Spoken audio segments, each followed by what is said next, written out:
Team जो world cup खेलने आती है और विदाउट जर्सी, और जिसके बोर्ड ने भी उन्हें कोई सपोर्ट ना दिया हो, और एक फेमस कमेंटेटर ने बोला हो कि ये टीम विदाउट ब्रेन्स है, और एंड में ईडन गार्डन्स के फेमस ग्राउंड पे वो पहली टीम ऐसी बने जिसने दूसरी बार वर्ल्ड T20 का खिताब अपने नाम किया हो। जी हाँ, ये वर्ल्ड कप वेस्ट इंडीज के नाम था। कोशिश करेंगे इस वीडियो में उनकी भी बात करें एंड में, पर उससे पहले इंडिया के कैंपेन की हम बात करें। हुई काफी सारे व्हाट इफ्स थे उस कैंपेन में। पहला मैच इंडिया का नागपुर में हुआ था न्यूजीलैंड के अगेंस्ट, एक बोगी टीम जिससे हम हमेशा आईसीसी टूर्नामेंट में हारते आए हैं, और तब तक हम T20s में उनके आगे कुछ ज्यादा कर भी नहीं पाए थे। बैटिंग पहले की, जहां पे एक बहुत ही अच्छा स्पिनिंग ट्रैक था, पिच थोड़ी खराब थी। अश्विन से इंडिया ने ओपन किया। न्यूजीलैंड ने पहली ही गेंद पे छक्का मारा, पर अगली गेंद पे विकेट भी आई। उसके बाद आशीष नेहरा ने अपना जाल कसा, और किसी न किसी तरह से न्यूजीलैंड रोते पीटते 126 तक चली गई। पावर प्ले उनका भी अच्छा नहीं था। एंड में लोकरंकी ने 11 गेंदों में 21 रन मार के एक अच्छा उन्हें एंडिंग फिनिशिंग दी। 126 का टारगेट कोई बहुत बड़ा टारगेट नहीं है, पर उस पिच पे बॉल स्क्वायर टर्न हो रही थी, और हमने उस एरा में ही देखना शुरू कर दिया था कि जब भी बॉल ग्रिप और टर्न होती है, इंडियन बैटिंग बिल्कुल खत्म हो जाती है। तो वहां पे नितिन मैकलम, जो कि ब्रेंडन मैकलम के भाई है, उन्होंने स्टार्टिंग में 2 विकेट्स लिए। मिच सैंटनर भी घुस गए, उन्होंने भी 4 विकेट्स लिए, और सोडी जब जुड़े तो इस स्पिन तिकड़ी ने इंडिया के पूरे पत्ते बिखेर के रख दिए। तीनों ने मिलकर टोटल 9 विकेट्स लिए,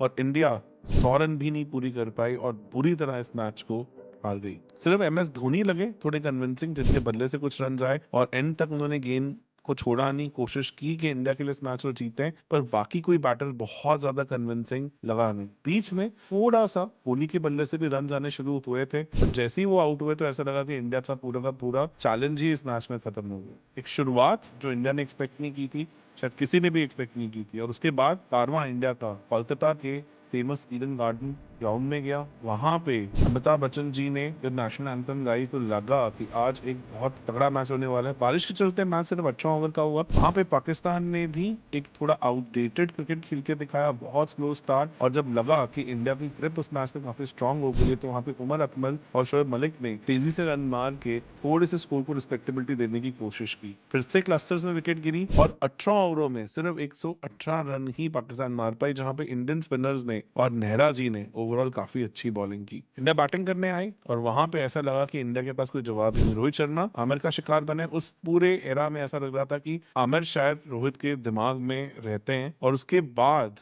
मोहम्मद शमी, जो कि बहुत सालों बाद क्रिकेट खेल रहे थे, पर तब भी अपनी स्पीड को नहीं भूले थे, उनकी 2 तेज बॉलें आई, और शिखर धवन और सुरेश रैना इनसाइड एज पे बोल्ड हुए। 23 फॉर 3 लगा कि इंडिया इस मैच को हार सकता है, और वहां पे विराट कोहली के साथ युवराज सिंह जुट गए। बहुत तगड़ी बॉलिंग हो रही थी। मोहम्मद इरफान की एक बहुत फेमस स्पेल था कि जहां वो बहुत ज्यादा बाउंस एक्सट्रैक्ट कर रहे थे। विराट कोहली ने अपने एक इंटरव्यू में इसके बारे में बात की है कि हाँ, मुझे थोड़ी मुश्किल हो रही थी, और वहां पे युवराज ने मुझे थोड़ा सा इंडिकेशन दिया कि इसे कैसे खेलना है। जब युवराज आउट हुए तो उस टाइम तक इंडिया इस मैच को ऑलमोस्ट अपने गिरफ्त में कर चुका था, और विराट कोहली की शानदार 50 के चलते हम इस मैच को एंड में कंफर्टेबली 6 विकेट से जीत गए। उसके बाद बेंगलुरु में तीसरा मैच हुआ। वहां पे भी पावर प्ले में हमारी बैटिंग बहुत ही ज्यादा ठंडी लगी, ज्यादा कुछ कर नहीं पाए, ओपनर्स भी आउट हुए, और जब विराट कोहली आउट हुए तो लगा कि मैच फंस जाएगा। वहां पे सुरेश रैना ने थोड़ी तेजी से रन मारने की कोशिश की, कुछ लोअर ऑर्डर कॉन्ट्रीब्यूशंस भी आए, और खींचते तालते हम उस स्कोर को 146 तक ले गए। 146 चिन्ना स्वामी के छोटे से ग्राउंड में बेंगलुरु में डिफेंड करने बहुत मुश्किल है, पर उस पिच पे बॉल ग्रिप कर रही थी, टर्न कर रही थी, और उसी का फायदा उठाया जब वहां पे अश्विन ने स्टार्टिंग में विकेट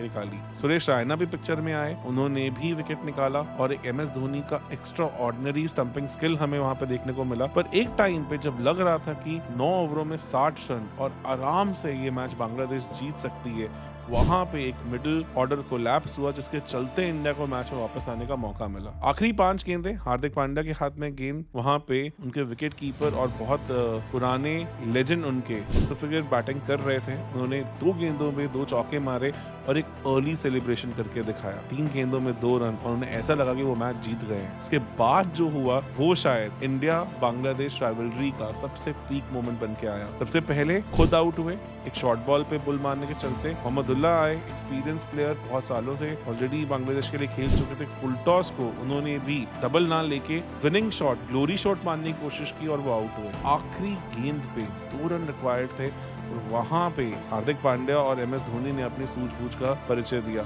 एक रिलेटिवली शॉर्ट वाइड बॉल की जिसे बैटर कनेक्ट नहीं कर पाया और MS धोनी ने भाग के बैटर को रन आउट करने की कोशिश की। उनसे इंटरव्यू में पूछा भी गया कि उन्होंने ऐसा क्यों किया, उन्होंने एम्स पे स्टंप्स पे क्यों नहीं एम किया, तो उनका ये कहना था कि कई बार विकेट पे बॉल लग के डिफ्लेक्ट भी हो जाती है जिससे डबल आने के चांसेस, तो उनके था कि एक रन देके वो सुपर ओवर करना ज्यादा प्रेफर करेंगे then risking of losing the match. एक बहुत ही स्मार्ट कैप्टन और इतने हाई प्रेशर सिनेरियो में भी उन्होंने दिखाया कि किस तरह से वो चीजों को अपने तरफ कर सकते हैं। उसके बाद क्वार्टर फाइनल मैच था ऑस्ट्रेलिया के साथ। वहां पे ऑस्ट्रेलिया ने मोहाली के उस ग्रिपिंग विकेट के ऊपर एक ताबड़तोड़ शुरुआत की। पहले ही 4 ओवरों में 54 रन। ख्वाजा और फ्रेंच ऐसे लग रहे थे कि जैसे उन्हें स्पिनर्स का कोई खौफ ही नहीं है। अश्विन के पहले 2 ओवरों में 30 से ज्यादा रन आए और उसके बाद नेहरा जी ने फिर से वापसी करवाई। इस पूरे अगर हम वर्ल्ड कप कैंपेन की तरफ देखें तो 2 चीजें बहुत कंसिस्टेंट थी, इनफैक्ट 3। इंडिया की पावर प्ले में बुरी बल्लेबाजी, एक जनरली मिडिल ऑर्डर कोलैप्स और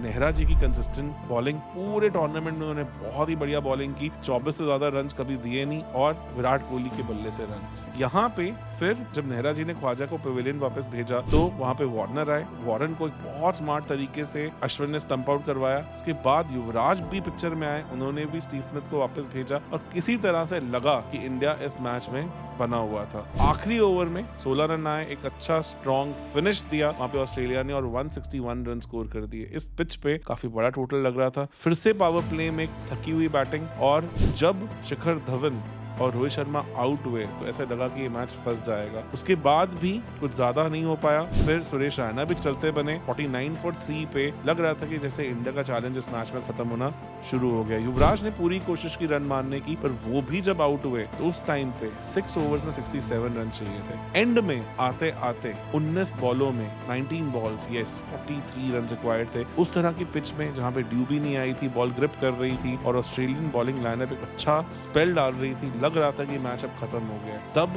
वहां पे विराट कोहली ने दिखाया कि क्यों वो इतने स्पेशल बैटर हैं। फॉकनर जो कि उस एरा के एक बहुत ही शानदार बॉलर थे, आईपीएल में भी अपने जलवे दिखा चुके थे और वर्ल्ड क्रिकेट में भी उनका ऑलराउंडर के तौर पे नाम बढ़ता ही जा रहा था। उन्होंने 2 गेंदों पे 2 चौके खाए और उसके बाद एक लॉन्ग ऑफ के ऊपर से ऐसा शॉट आया विराट कोहली का जो शायद देखने में ऐसा लग रहा था कि वो इजी सा कैच है। मोहाली छोटा ग्राउंड नहीं है, वर्ल्ड के सबसे बड़े ग्राउंड्स में से एक है। अगर आप डायमेंशंस की बात करो तो वहां पे उस मिस हिट जैसे शॉट को छक्के में कन्वर्ट करना विराट कोहली की पीक फॉर्म का एक बहुत स्ट्रॉन्ग डेमोन्स्ट्रेशन था। कुटनाइल के अगले ओवर में 4 चौके मार के उस मैच को सील किया और लास्ट की 6 गेंदों में जब 4 रन चाहिए थे तो MS धोनी ने भी चौका मारा और एंड में लगा कि इंडिया इस मैच को बहुत आसानी से जीत गया, जबकि इतनी इजी विक्ट्री ये थी नहीं। एक ऐसी T20 पारी जो शायद विराट कोहली के करियर की सबसे बेहतरीन पारियों में से एक था। मेलबर्न 2022 की वो पारी ने शायद कहीं ना कहीं उस पारी को इक्लिप्स किया, बट अपार्ट फ्रॉम दैट वो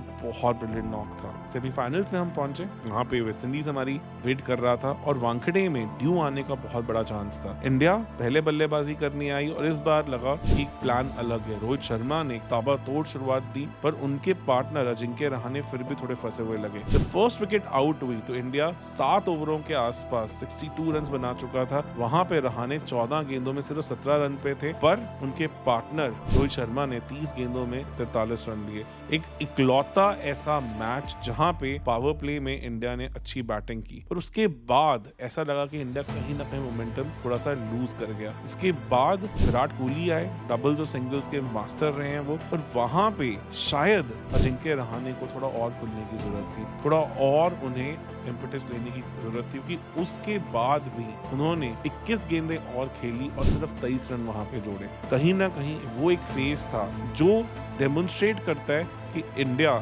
थोड़ा सा T20 में एक पिछले दौर में चल रहा था। अगर दोनों इनिंग्स कंपेयर की जाए उस मैच में तो वेस्ट इंडीज ने छक्के और चौकों से इस मैच को कंफर्टेबली जीता था, जहां पे इंडिया सिंगल्स और डबल्स पे ज्यादा रिलाई कर रहा था। कमेंटेटर्स ने भी बहुत प्रेज की थी यहाँ पे इस सिंगल डबल फेज की, पर मुझे लगता है कि यही एक मिस था जो शायद इंडिया 2022 के सेमीफाइनल को हारने के बाद सीखा था। इस सेमीफाइनल के हारने के बाद भी वो शायद समझ नहीं पाए थे। यहाँ पे अगर अजिंक्य रहाणे थोड़ी सी और इम्पेटस दिखाते तो शायद इंडिया 10-15 रन का क्वेश्चन और ऐड कर सकता था। वो आउट हुए और उसके बाद MS धोनी, उन्होंने बहुत प्यारा फिनिश किया विराट कोहली के साथ मिलके, और विराट कोहली ने 47 बॉल्स में 89 रन्स नॉट आउट। ऐसा लगा कि वो मोहाली की इनिंग्स को ही आगे कंटिन्यू कर रहे थे, और अगर आप दोनों इनिंग्स को जोड़ लेते हैं तो लगभग उन्होंने 100 गेंदों में 170 रन स्कोर कर दिए थे। इस तरह की बैटिंग फॉर्म में वो थे। उसके बावजूद भी इस मैच का रिजल्ट शायद उनके हिसाब से नहीं आया। 192 फॉर 2 लगा कि इंडिया जस्ट अबाउट पार है, या शायद 10-15 रन और होते तो एक क्वेश्चन बन जाता हो कि ड्यू आने के पूरे चांसेस थे। वहां पे न्यू बॉल से विकेट्स बहुत क्रिटिकल थी। शुरुआत हुई सेकंड ओवर की पहली गेंद। जसप्रीत बुमराह ने इंटरव्यूज में बाद में बताया कि उस बॉल पे उन्होंने काफी प्रैक्टिस किया था। उन्हें दिख रहा था कि फुलर बॉल पे उनको लेट स्विंग भी मिल रहा है। वहां पे उन्होंने एक फुलर बॉल की, और वो लेट स्विंग होती हुई, टेल इन करती हुई क्रिस गेल के स्टंप्स को उखाड़ के चली गई। शुरुआत मानुअल सैमुअल, जो कि T20 के लेजेंड हैं, 2 मेजर वर्ल्ड कप फाइनल्स में अच्छा परफॉर्म कर पाए। सेमीफाइनल में नेहरा जी की बॉल पे वो भी फंसे। 19 पे 2 पे ऐसा लगा कि इंडिया इस मैच में अपनी गिरफ्त बना चुका है। उसके बाद जो हुआ वो इंडियन फैंस को आज तक हॉन्ट करता है। लिंडन सिमंस, जो उस मैच के मैन ऑफ द मैच भी बने, उन्होंने एक कट किया और वहां पे पॉइंट पे बुमराह ने डाइव करके बहुत प्यारा कैच किया अश्विन की बॉल पे, 40 के आसपास तीसरी विकेट। बट वहां हुआ एक ट्विस्ट। जब थर्ड एम्पायर को प्रेफर किया गया तो क्लियरली दिखा कि वहां पे वो बॉल थी। बहुत मीम्स बने कि शायद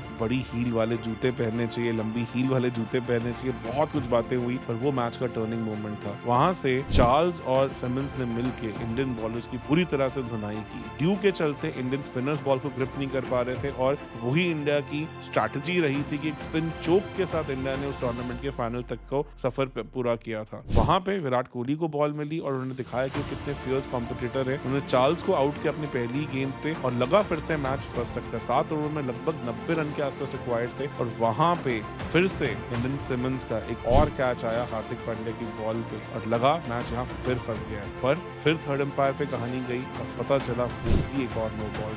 2 बार नो बॉल पे आपने man of the match declare किया, बैटर को आउट किया, और दोनों बार आपने उस मौका को जाने दिया। उसके बाद भी मैच फंस सकता था। 15 गेंदों में 32 गेंदें। वहां पे एंड्रे रसेल ने एक शॉट मारा, कॉर्नर में बॉल गई। रविंद्र जडेजा, जो उस टाइम पे वर्ल्ड के one of the best fielders थे, उन्होंने उस बॉल को पकड़ा, और जैसे ही वो बाउंड्री लाइन के बाहर जाने लगे उन्होंने बॉल को अंदर फेंक दिया, जो कि विराट कोहली ने आसानी से पकड़ लिया। 14 बॉलें 32। लग रहा था कि मैच यहाँ पे अब पलट सकता है, पर फिर से थर्ड एम्पायर पिक्चर में आए, और जब थर्ड एम्पायर पे रिव्यू गया इसका, तो पता चला कि जडेजा ने उस बॉल को कैच करके बाउंड्री कुशन को टच कर दिया था। एक school boys error from a fielder जो बहुत बड़े लेजेंडरी फील्डर है। फिर जो 14 बॉलें 32 होनी चाहिए थी, वो 14 बॉलें 26 हो गई, और पूरी की पूरी कहानी बदल के रह गई। उसके बाद 19.4 ओवर्स में वेस्ट इंडीज ने उस टोटल को जब चेस किया, तो विराट कोहली जिस तरह से ग्राउंड पे गिरे, उन्हें देखकर सभी फैंस की आंखों में आंसू भी आ गए। उन्होंने बाद में इंटरव्यूज में एडमिट भी किया कि वो उनकी क्रिकेटिंग करियर के सबसे लोवेस्ट मोमेंट्स में से एक था। फाइनल्स का कारवां ईडन गार्डन पहुंचा। ईडन गार्डन ही वो जगह है जहां से वेस्ट इंडीज के मैनेजर ने वेस्ट इंडीज की टीम की जर्सी का जुगाड़ किया था, क्योंकि जब वो वर्ल्ड कप में पहुंचे थे तो उनके पास जर्सी भी नहीं थी। वहां पे इंग्लैंड भी अपनी एक new look method of play के साथ फाइनल तक पहुंची थी। उन्होंने वहां पे वानखेड़े में ही 230 का एक विशाल टोटल भी साउथ अफ्रीका अगेंस्ट चेस किया था। बहुत तगड़ी टीमें लग रही थी दोनों। पहले इंग्लैंड बैटिंग करने आई, और सैमुअल बद्री के पावर प्ले की बॉलिंग के सामने लग रहा था कि किसी के पास कोई जवाब ही नहीं है। 4 ओवर 16 रन देके 2 विकेट्स उन्होंने लिए। सबसे पहले जेसन रॉय को डक पे आउट किया, और उसके बाद वहां पे एंड्रे रसेल को भी एक विकेट मिला। और जब इयन मॉर्गन आउट हुए बद्री की गेंद पे 23 पे 3 ओवर में, कुछ समझ नहीं आ रहा था बद्री की वेरिएशन को, पिक ही नहीं कर पा रहे थे। गुगली पे वो कॉट बिहाइंड हुए, तो ऐसा लगा कि यहाँ इंग्लैंड डीरेल हो जाएगा। वहां पे जॉस बटलर और जो रूट के थोड़े से अलग प्लान्स थे। जो रूट ने 54 की एक शानदार नॉक खेली, तो बटलर ने भी 36 रन का कंट्रीब्यूशन किया। दोनों ने मैच को थोड़ा सा इंग्लैंड की तरफ करने की कोशिश की, पर वहां पे कार्लोस ब्रेथवायर और साथ में उनके ड्वेन ब्रावो के प्लान्स अलग थे। दोनों ने डेथ ओवर्स में ब्रिलियंट बॉलिंग करके 3-3 विकेट्स ली, और इंग्लैंड की कमर बारी बारी वो तोड़ते गए। 150 किसी न किसी तरह से इंग्लैंड ने रोते पीटते पार किया, और एक ऐसा टोटल स्कोर किया जो उस विकेट के हिसाब से पार स्कोर था, पर हाँ, आप उसे एक सेफ स्कोर नहीं मान सकते थे। वेस्ट इंडीज बैटिंग करने आया, पहला ओवर सिर्फ 1 रन आया, और दूसरे ओवर में एक मास्टर स्ट्रोक इंग्लैंड के द्वारा किया गया। वहां पे बॉलिंग करने आए जो रूट। एक ही ओवर में उन्होंने चार्ल्स और क्रिस गेल को पवेलियन का रास्ता दिखाया और उस एक ओवर में 9 रन देके रूट ने 2 विकेट्स लिए और मैच ऐसा लगा कि पलट ही गया। और जब लेंडन सिमंस आउट हुए तो 11 रन पे 3 विकेट्स खो के वेस्टइंडीज अपना सारा मोमेंटम खो चुका था। तब आए वहां पे मार्नल सैमुअल्स, जिन्होंने वर्ल्ड कप फाइनल में 2012 में भी पहले एक कारनामा करके दिखाया हुआ था। वेन ब्रावो के साथ मिलकर उन्होंने किसी तरह से पारी को कंसोलिडेट किया और 84 रन पे वो ले गए। 84 रन पे जब जाके विकेट्स गिरी, उसके बाद आखिरी के 5 ओवरों में 52 रन रिक्वायर्ड थे। डेविड विली 3 विकेट्स ले चुके थे, जो रूट 2 विकेट्स ले चुके थे, 6 विकेट्स ऑलरेडी आउट हो चुकी थी और कार्लोस ब्रेथवाइट को फिर से मौका मिला मार्नल सैमुअल्स के साथ मिलके इस मैच को वेस्टइंडीज के नाम करने का। रोते पीटते कहानी आखिरी ओवर तक पहुंची तो वहां पे 2 दिग्गज ऑलराउंडर्स की लड़ाई थी। एक तरफ बेन स्टोक्स थे जो बल्ले से कुछ ज्यादा कारनामा नहीं कर पाए थे और दूसरी तरफ कार्लोस ब्रेथवाइट थे जो ऑलरेडी उस मैच में 3 विकेट्स ले चुके थे। पहली गेंद एक हाफ वॉली जिसपे छक्का पड़ा, दूसरी गेंद हार्ड लेंथ पे थी, उस पे भी छक्का पड़ा, तीसरी गेंद फिर से थोड़ी सी ओवर पिच थी, मिस टाइम हुआ पर इतनी ताकत जिसके चलते लॉन्ग ऑफ के ऊपर छक्का चला गया। चौथी गेंद भी जब कार्लोस ने स्टेडियम के बाहर पहुंचाई तो कमेंट्री बॉक्स में बैठे हुए एन बिशप ने एक बहुत ही फेमस लाइन कही थी, remember the name. Yes, remember the name. और उसके बाद जब डैरेन सैमी अपनी कैप्टनसी विनिंग स्पीच के लिए आए तो उन्होंने मार्क निकोलस का नाम लिया। जी हाँ, वही कमेंटेटर जिन्होंने इस वर्ल्ड कप से पहले कहा था कि ये टीम विदाउट ब्रेन्स है। उन्होंने बहुत सारी चीजें की। उन्होंने अपने बोर्ड को भी पड़ताड़ा कि उस बोर्ड से उनको बिल्कुल सपोर्ट नहीं आया था। उन्होंने अपने मैनेजर की भी तारीफ की और अपनी टीम को भी एकजुट किया। एक ऐसा कप्तान जिसके नाम पे एक स्टेडियम भी है और जिसने वेस्टइंडीज क्रिकेट को मॉडर्न ग्लोरी में एक अलग मुकाम तक पहुंचा। एक ऐसा कैंपेन इंडिया के लिए जो शायद वन मैन आर्मी कहलाने के बिल्कुल सही लायक था, जहां पे विराट कोहली के बल्ले से रन आए उनको साथ किसी ने ज्यादा सपोर्ट नहीं की। कैसा वर्ल्ड कप जो शायद इंडिया की white ball cricket template change कर सकता था, तो इंडिया को 6 साल और वेट करनी पड़ी उस टेम्पलेट को चेंज करने की। आपका क्या मानना है इस वीडियो के बारे में, प्लीज कमेंट सेक्शन में पक्का से बताएं। कोशिश करें इस वीडियो को हाइप करें ताकि हमें भी इस सीरीज को आगे और कंटिन्यू करने के लिए थोड़ा सा प्रोत्साहन मिले। तब तक के लिए बने रहे चैनल के साथ। धन्यवाद।